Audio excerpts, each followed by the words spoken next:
네, 우리 하나님 말씀 보겠습니다.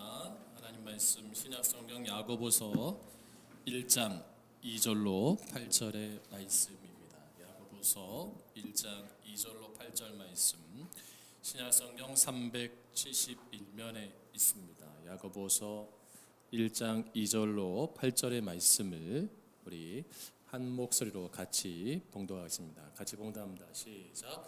내 형제들아, 너희가 여러 가지 시험을 당하거든 온전히 기쁘게 여기라.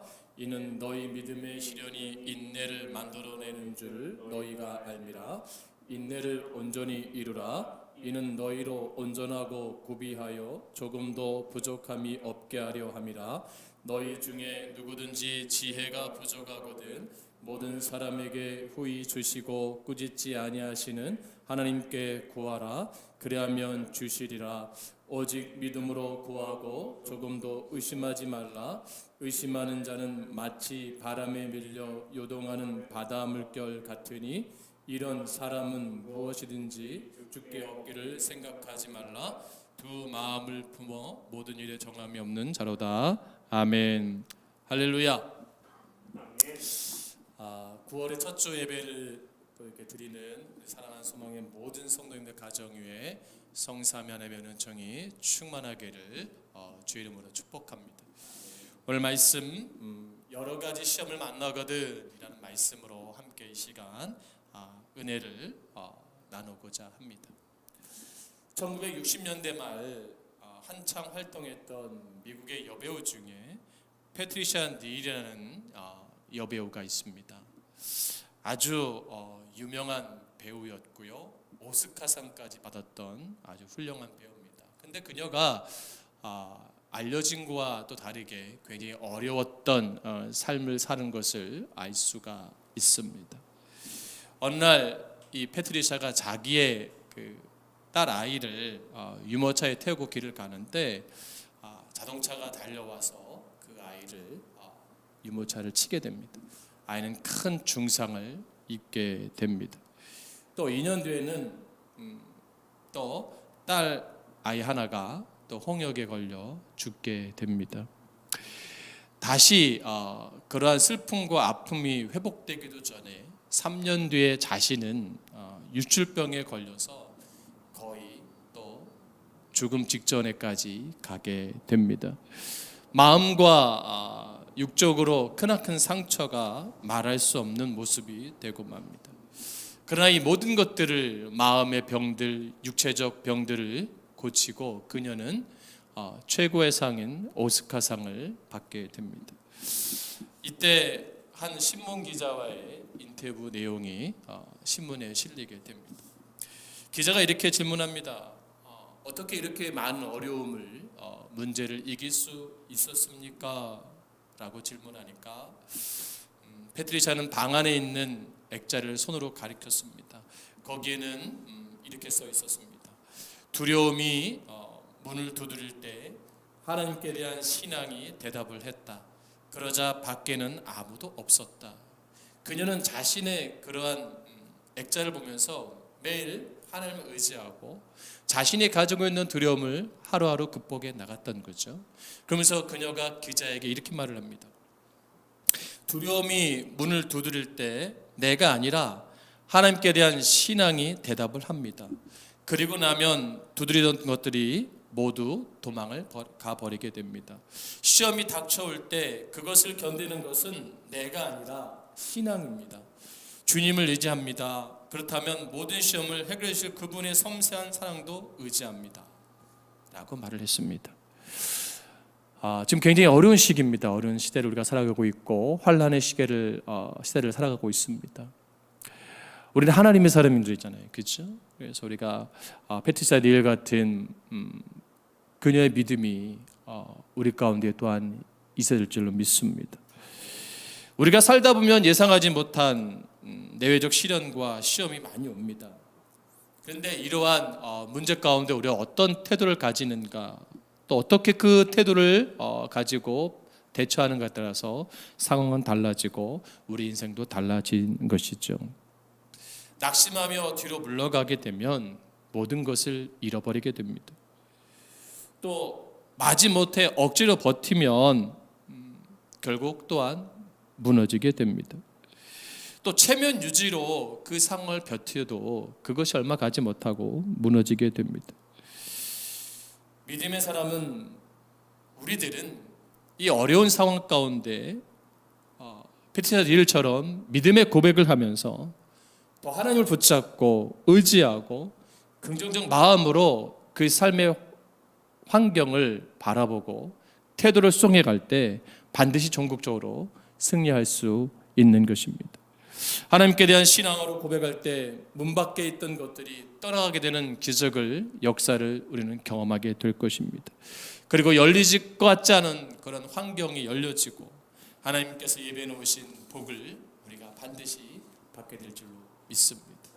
저는 바라건대 목사로서 우리 모든 소망의 성도님들이 믿음의 응답을 받고 정말 기쁨으로 이 삶을 승리하고 축복되어지는 우리 모두가 되기를 다시 한번 축원합니다. 그러면 과연 우리 앞에 있는 내 외적인 어려움과 갈등과 시험을 어떻게 구체적으로 믿음의 방식으로 대하며 이겨낼 수 있습니까? 라는 질문 앞에 우리가 서게 됩니다. 이 질문에 오늘 야고보서는 우리 본문은 잘 대답해 주고 있는 것을 볼 수가 있습니다. 특별히 본문 1절로 4절의 말씀을 보니까 이 질문에 대해서 이렇게 대답을 합니다. 믿음의 거시적 관점을 가질 때 시험을 기쁜 마음으로 이겨나갈 수 있다라고 야고보서는 말씀하고 있습니다. 특별히 오늘 본문에서 보니까 2절 말씀에 너희가 여러 가지 시험을 당하거든 온전히 기쁘게 여겨라 라고 말씀합니다. 여러분, 시험은 그 어떤 시험이라도 다 어려운 겁니다. 하물며 교회에서 보는 성경 퀴즈도 어렵습니다. 모든 게 다 쉬운 건 없어요. 그러기에 그 시험과 또 시련들을 피하고 싶은 것이 일반적인 마음일 겁니다. 그렇다고 해서 시험들이 내가 피하고 싶다고 해서 피해집니까? 아닙니다. 외부 환경을 통해서 어쩔 수 없이 그 상황에 노출될 수밖에 없을 때가 또 많이 있습니다. 또 국내적으로 경제가 힘들면 우리는 그 상황에서 예외가 될 수 없는 나라의 상황도 있습니다. 그렇지만 오늘 본문에서 뭐라고 말씀해요? 거시적 관점, 믿음의 관점으로 당면한 어려움의 문제를 바라봐라 라고 고면해주고 있어요. 본문의 시험은 헬라어로 도미키온이라는 말인데 이 도미키온은 깨끗하게 하다는 도키메라는 단어에서 왔는데 검증하다, 진위를 드러내다 라는 뜻을 가지고 있습니다. 도미키온을 물질에 대입하면 금을 함유한 금강석에서 순금만을 빼내는 과정, 즉 연단을 의미하고 있습니다. 그렇기 때문에 우리는 하나님의 사람들은 시련, 즉 연단은 그리스도인의 전 존재와 인격에서 불순물을 제거해서 그 가치를 극대화하는 과정이다라는 겁니다. 하나님은 깨끗한 것을 좋아하십니다. 하나님은 깨끗한 것을 사랑하십니다. 그렇기 때문에 하나님은 깨끗한 존재, 하나님의 사람을 사랑하셔요. 그럼 내 안에 연단, 내 안의 시련은 하나님이 쓰시기에 합당한 사람으로 뭐예요? 만드는 과정인 거예요. 무엇을 깨끗하게 해야 됩니까? 묻은 거는 잘 지울 수 있잖아요. 그죠? 생각이 깨끗해야 돼요. 생각이. 이 생각은 사상이 깨끗해야 돼요. 또 뭐가 깨끗해야 돼요? 마음이 깨끗해야 돼요. 마음이. 그또 무엇이 깨끗해야 됩니까? 행동이 깨끗해야 돼요. 태도가 깨끗해야 돼요. 이러한 내 생각, 내 마음, 내 말, 내 행동, 내 태도가 깨끗해지기 위해서 뭐예요? 하나님 뭐예요? 그 과정들을 겪게 만드셔요. 여러분, 군대를 가면요, 훈련소에 갔을 때 제가 기억이 나요. 조교가 딱 한 말이 뭐냐면, 지금부터 너희들은 닭대가리다, 닭대가리, 복창이라 닭대가리 막 웃었어요. 놈들은 엎드려 뻗쳐 했거든요. 그게 무슨 말이냐면 닭의 IQ가 얼마인지 모르겠지만 굉장히 낮잖아요. 그렇죠? 뭐냐면 너희 생각대로 하지 말라는 거예요. 내가 하는 대로 그대로 따라하면 된다는 거예요. 그러니까 절대로 사회적으로 가졌던 생각들, 그런 기준들, 경험들을 내가 훈련소에서 가르칠 때 접목시키지 마라. 다 백지 상태. 여기서 뭐 아무리 뭐 박사가 있고 많이 배우고 많은 거 아무 소용 없다. 내가 시킨 대로 하면 되고, 만약에 이것을 거부하면 얼차례다. 그게 기억이 나거든요. 근데 그게 고통이 있어요. 시련이 있어요. 어려워요. 힘들어요. 그거를 하려면.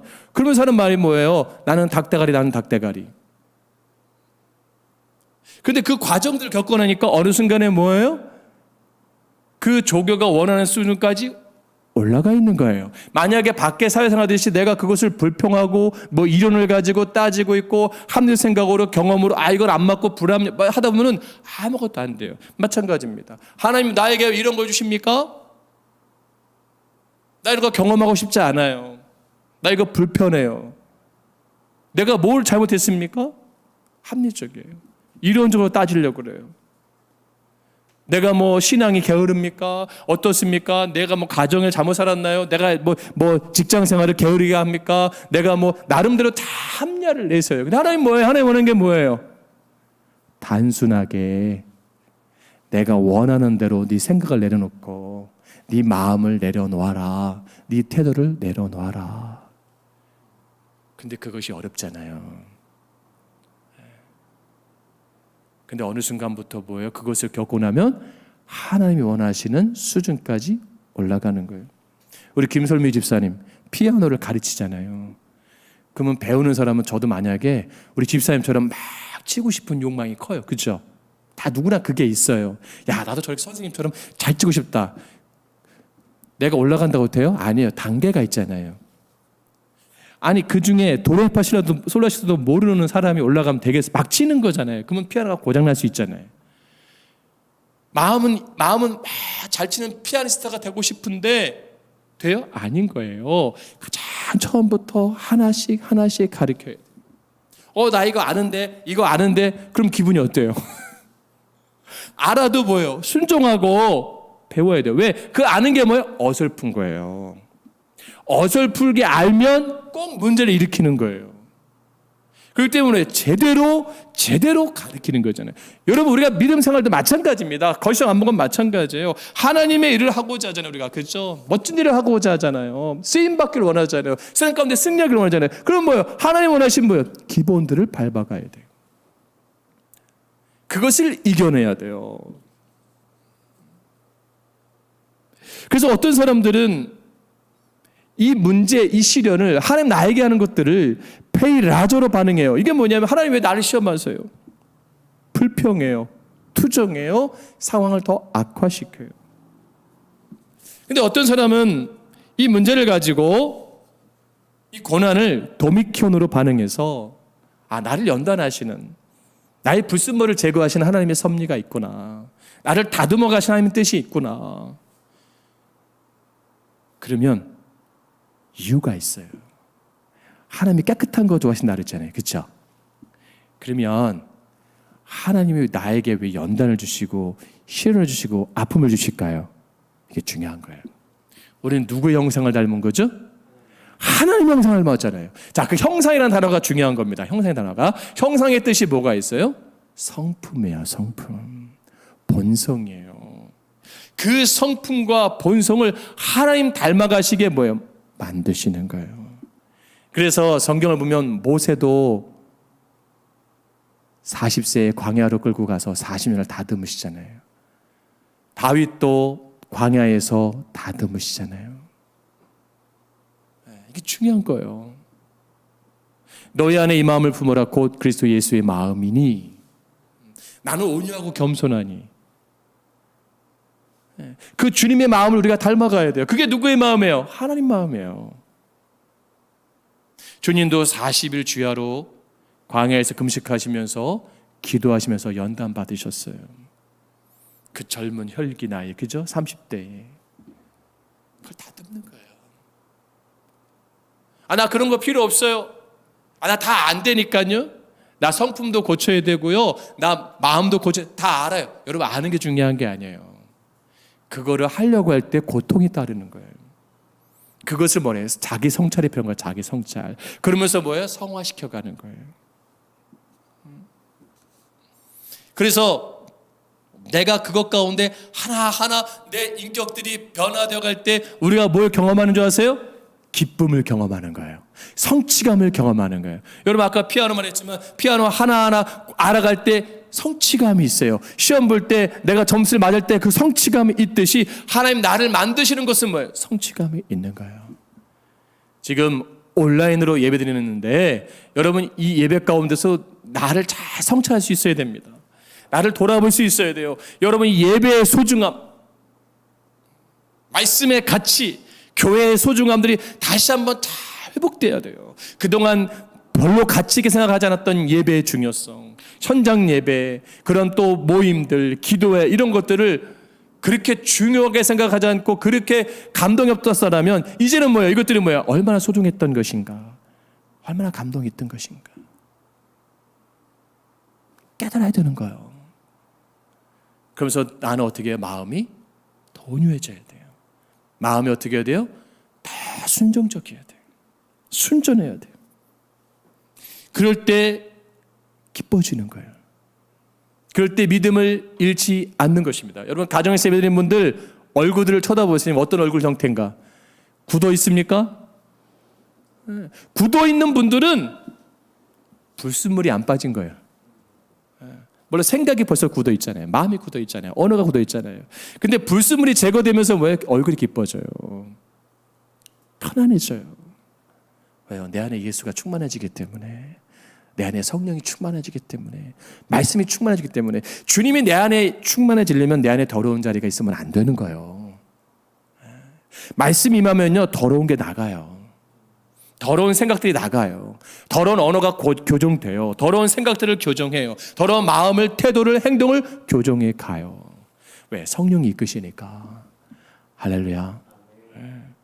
여러분 보세요. 그래서 이렇게 말씀하잖아요. 3절 4절 말씀 보세요. 뭐라 그래요? 3절 4절 말씀 시작. 이는 너희 믿음의 시련이 인내를 만들어내는 줄 너희가 알미라. 인내를 온전히 이루라. 이는 너희로 온전하고 구비하여 조금도 부족함이 없게 하려 함이라. 할렐루야. 예. 시련이 인내를 만들어내고 인내를 온전히 이루게 되면 성숙한 사람이 되게 한다라고 말씀하는 거예요.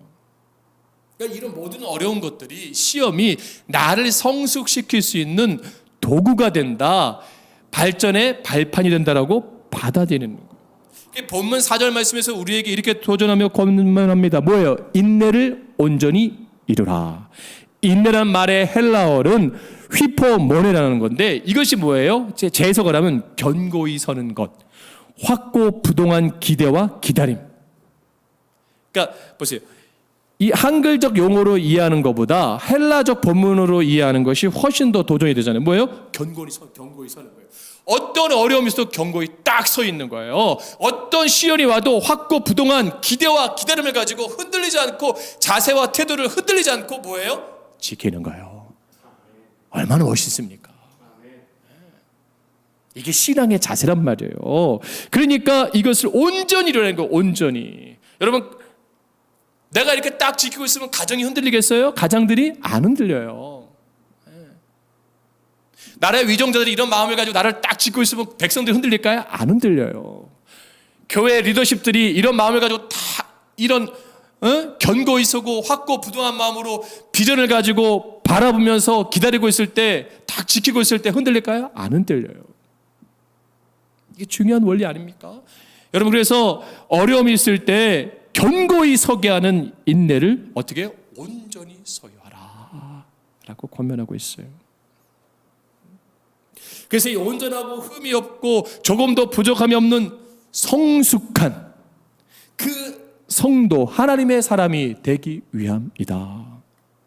자, 견고히 서고 확고부동한 기다림과 기대감을 있는 사람을 왜 하나님 쓰시는 거예요? 그 사람이 하나님 마음에 합한 자들. 그 사람들이 뭐예요? 비전 있는 자예요. 다윗을 내 마음에 합한 자였잖아요. 다윗이 얼마나 시련과 어려움을 닥쳤던 삶을 사는 그런 삶이었습니까? 근데 그에게 뭐예요? 온전히 서는 인내가 있었던 거예요.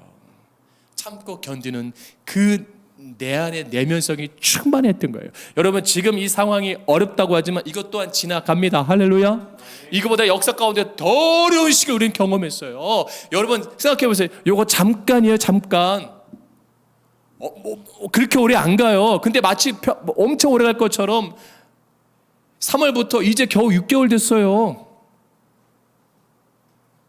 근데 우리는 마치 다 무너질 것 생각해. 아니에요. 백신 개발되면 다 종식됩니다. 중요한 건 뭐예요? 이 가운데서 내가 봐요. 인내를 온전히 이루고 있으면 이것이 다 지나간 뒤에 하나님은 그 사람들을 쓰시는 거예요. 그 교회를 쓰시는 거예요. 그 목회자와 그 성도들 들어 쓰시는 거예요. 할렐루야. 어렵다고 포기하지 마세요. 하나님은 살아계십니다.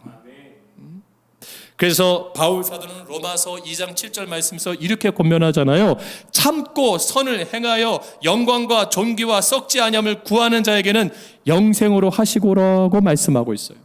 즉 하나님께서 기뻐하시는 인생을 사는 사람들은 선을 행하여 영광. 이게 선이 뭐예요? 하나님의 본성과 성품을 닮아가고자 하는 노력이에요. 그럼 선이 뭐예요? 죄를 미워하는 거예요.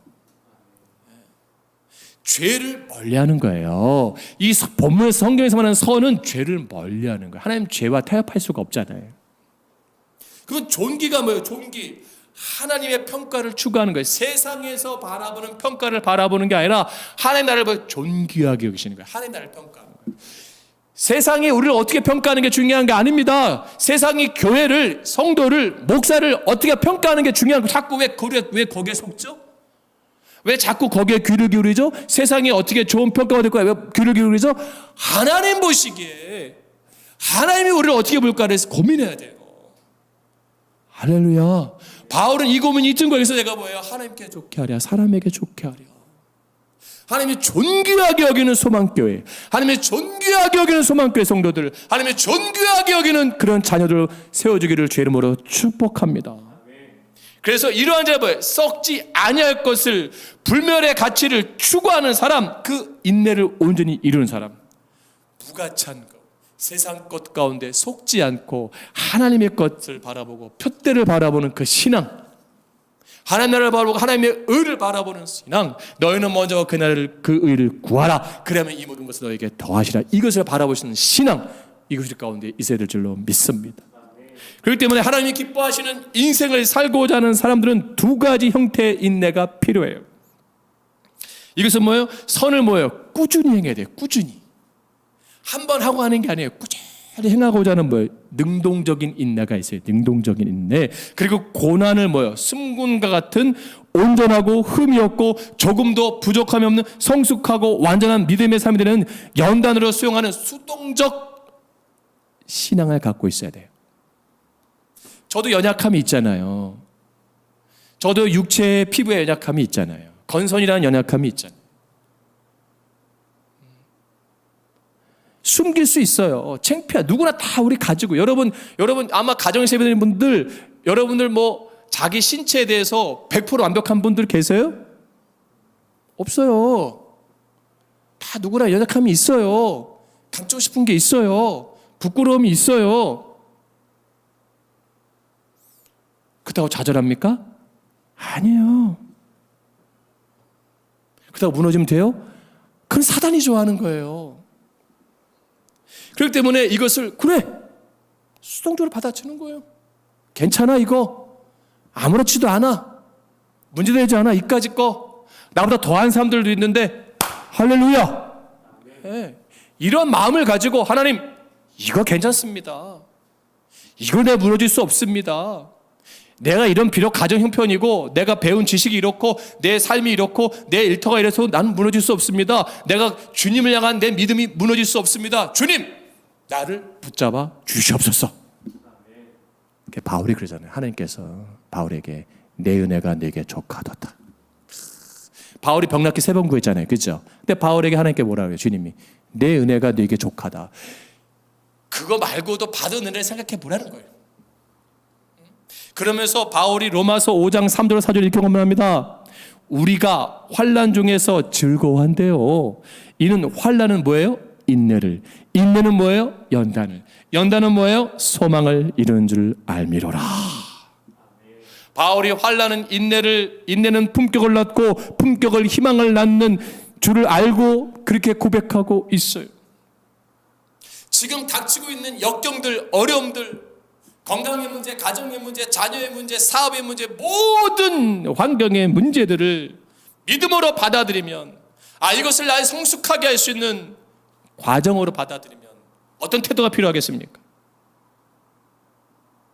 더욱더 주님 앞에 가까이 가세요. 주님을 더욱더 가까이 하세요. 그거는 뭐냐? 주님을 더욱더 가까이 하라는 신호예요. 여러분, 코로나가 지금 장기화되잖아요. 이것은 교회를 핍박하는 게 아니고, 믿는 사람들을 억압하는 게 아니고, 이 시기에 하나님이 원하는 게 뭐예요? 하나님께 가까이 가기를 원하는 거예요. 할렐루야.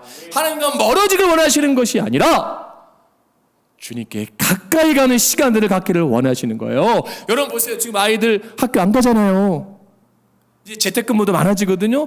가정 안에서 가정을 가까이 하는 시간으로 만들라는 거예요. 소원했던 가정이라면 가정을 부부간의 자녀와의 좋은 시간으로 만들어라. 가정 예배의 소중함을 다시 깨우쳐라. 할렐루야. 그리고 가정이 잃어버렸던 그 믿음, 예배를 회복하라. 이건 어떻게 바라봐야 다 다른 거예요. 어떤 시각으로 봐야 다른 거예요. 여러분 이렇게 긍정적으로 받아들이시고 불평하지 말고 원망하지 말고, 우리 가정이 더욱더 하나님을 향한 마음, 예배를 향한 마음을 가져야 되는구나. 내 자녀가 무슨 생각을 갖고 있는지, 내 부모가 무슨 생각을 갖고 있는지, 내 아내가, 내 남편이 무슨 생각을 갖고 있는지를 알아야죠. 어떤 삶의 기쁨이 있는지, 감사가 있는지 그동안 몰랐잖아요. 나만 잘 믿으면 되는 줄 알았잖아요. 나만 교회 와서 믿으면 되는 줄 알았잖아요.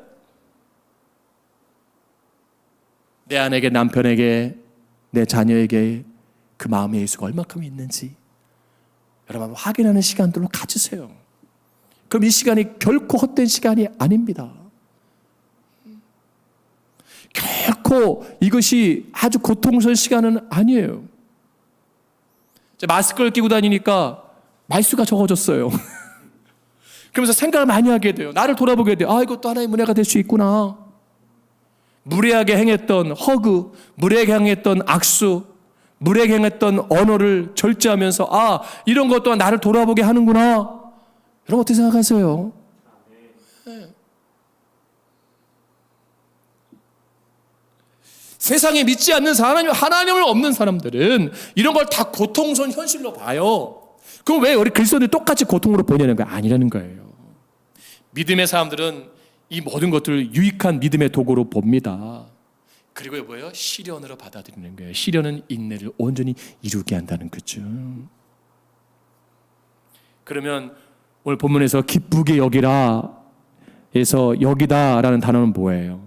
기쁘게 여기다라는 것은 어떤 사람이 시련 중에 있을 때 그는 자신이 처한 상황 속에서 그를 만들어 가시는 하나님의 뜻을 기쁜 마음으로 헤아려 보아야 한다는 거예요. 헤아려 본다. 최고의 작품을 만들어가고 있다고는 그 믿음을 가지고 하나씩 헤아려 본다는 거예요. 우리가 이 상황 속에서 어려움에서 그냥 던져진 존재가 아니에요. 이 위기가 있을 때 하나님 뭐예요? 옥석을 가르시는 거예요. 옛날에는 여러분 쌀을 할 때 키가 있어요. 키. 쫙 시골에서. 그럼 왜 해요? 돌을 골라내는 거예요. 겨울을 딱 바람에 후 불면서. 그러면 치면 쌀은 앞으로 나오고 돌은 쌀은 안으로 오고 돌은 이렇게 바깥쪽으로 나가요. 참 이게 놀라운 건데. 왜 골라요? 갈라야 되는 거예요. 저는 코로나가 그냥 한 2, 3년 갔으면 좋겠어요. 왠 줄 아세요? 하나님 완전히 가르시는 거예요.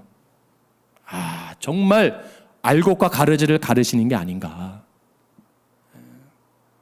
정말 믿음의 사람들을 그래서 다시 한번 교회를 새롭게 만드시고 그들을 통해서 다시 한번 예배를 회복시키길 원하시고 다시 기도가 말씀이 찬양이 얼마나 중요한 것을 알고 하는 자들과 예배가 얼마나 소중한 걸 알고 드리는 자들과 차이가 다를 거 아니에요.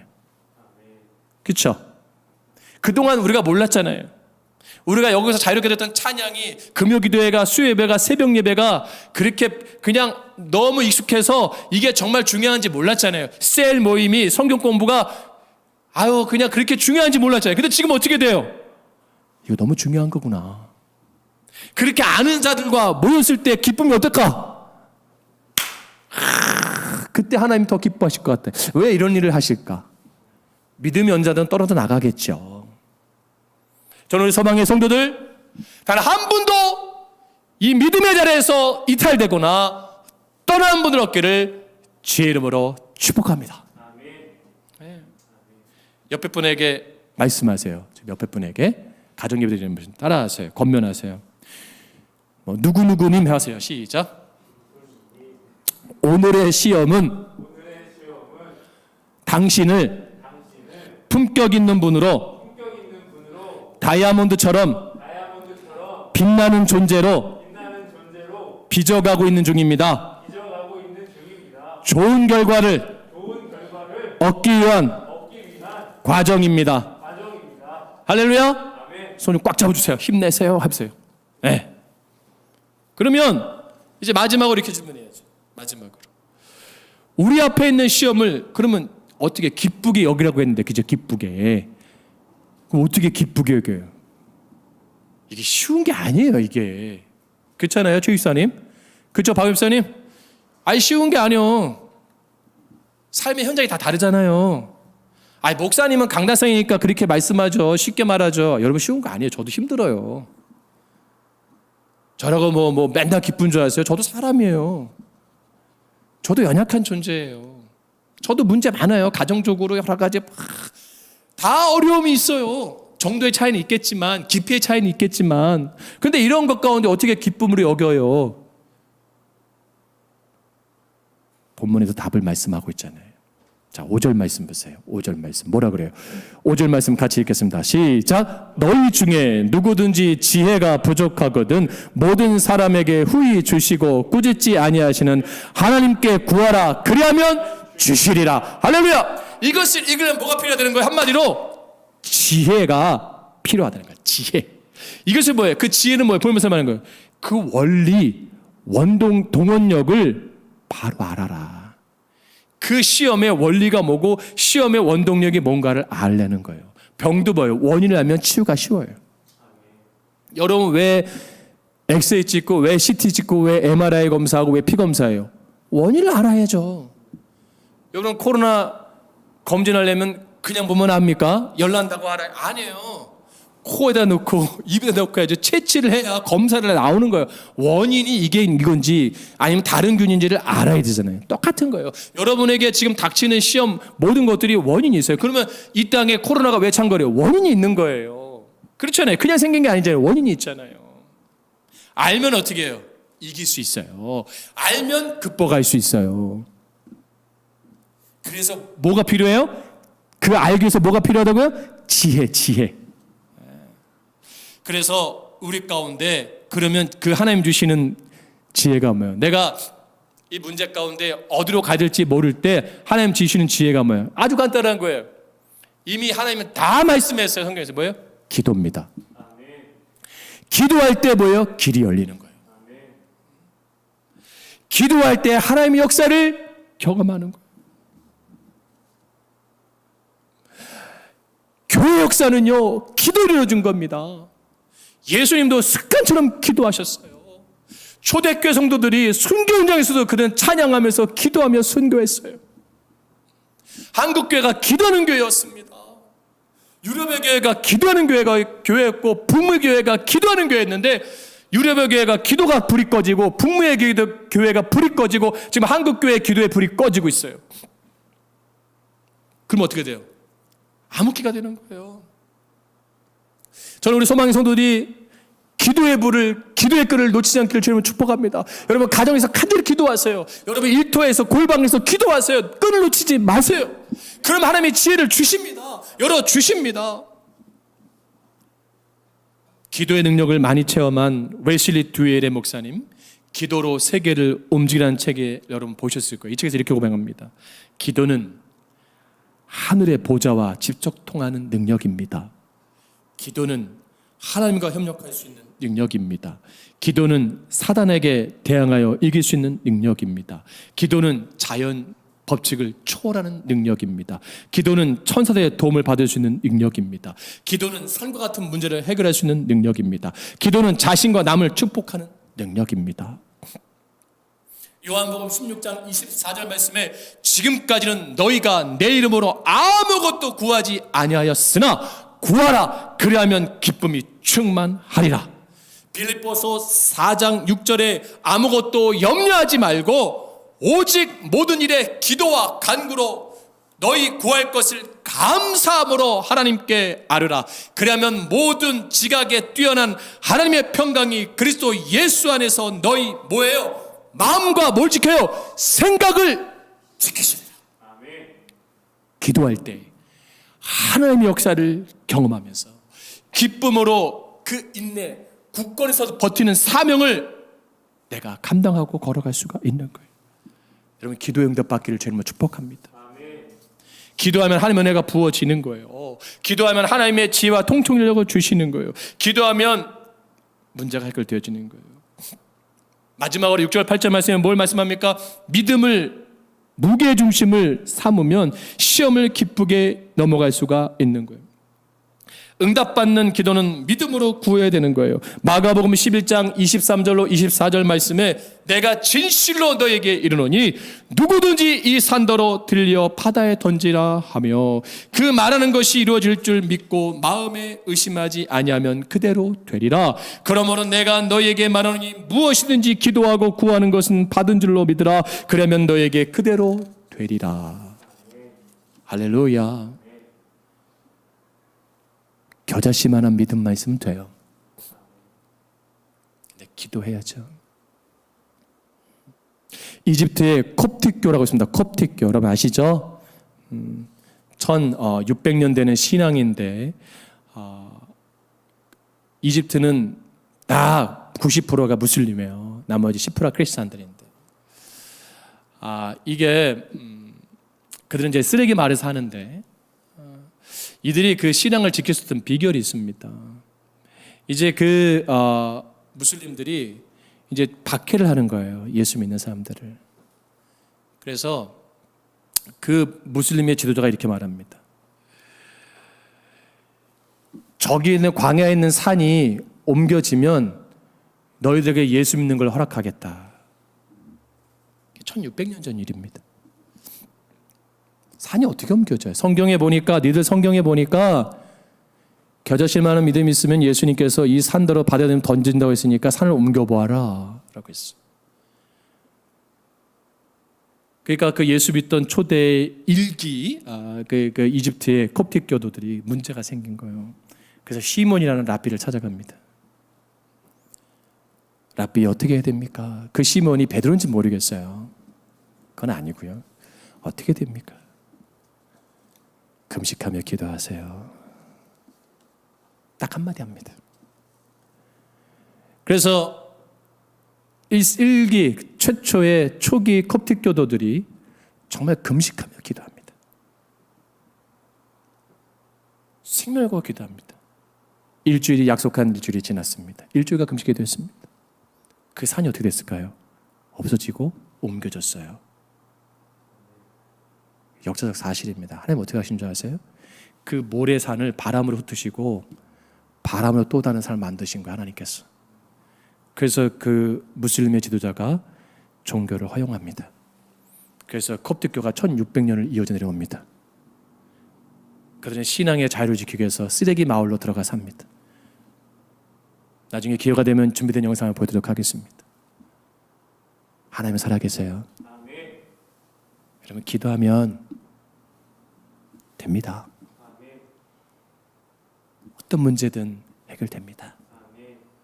여러분 코로나 백신 개발을 위해서 기도해 주세요. 의료진들이 열심히 최선을 다하고 있어요. 기도해 주시고 이 방역당국도 이 질병본부도 이 코로나 확산 방지를 위해서 얼마나 노력합니까?